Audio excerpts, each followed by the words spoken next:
We want to make sure our grates are cold. We're going to put our salmon onto our cold grate because we don't want to get the searing or the burn marks on our fish.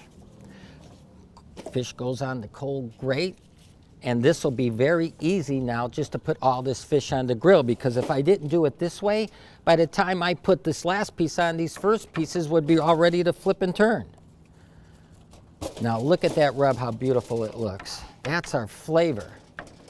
Now we're going to open up our grill.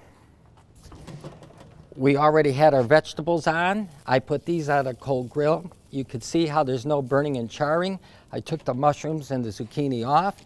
Now the salmon goes on the grill. Our wood is already on the fire. It was soaking. So by looking at the wood now, you don't see it flaring up. If it was dry wood, it would already be a flare up. That's the reason you want to soak your wood. And then we just put our grates, cold grates, onto the flames. Now you see a fire. Some of the marinade is starting to drip off. See that fire? We don't want to have a fire. So to put the fire out, we're going to close the lid. Then we close the vent. And then we close the side vent. Now there's no air. The fire's going to go out. If you look at the gauge on our chamber, we right now have an internal temperature of about 225 degrees. You don't want it any hotter than that. You could go anywhere for something like this from maybe 150, 175, no more than 2¼ We open the vents. Now you see all the smoke coming out.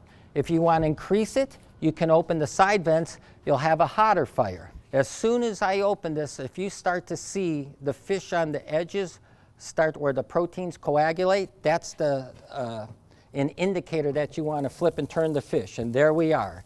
You could see how the opaqueness is leaving.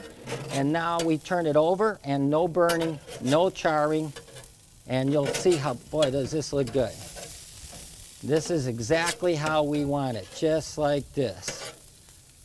This fish will be done in less than 2½ minutes. And then the fish that's on the cool side, I'll put on the hot side. So you can see this isn't ready to flip because this is the reason why you want a cool zone. These are all ready to go. My onions are done. My peppers are done. And look at, no burning, no charring, but I got that nice smoke flavor. Not too much because there's carcinogens associated with that. So again, the whole purpose of this is to reduce the hazards of the grilling process and the carcinogens associated with it. We just flip that salmon. We're going to give it maybe 30 seconds, and it's coming off the grill into the pan because we don't want to overcook the fish.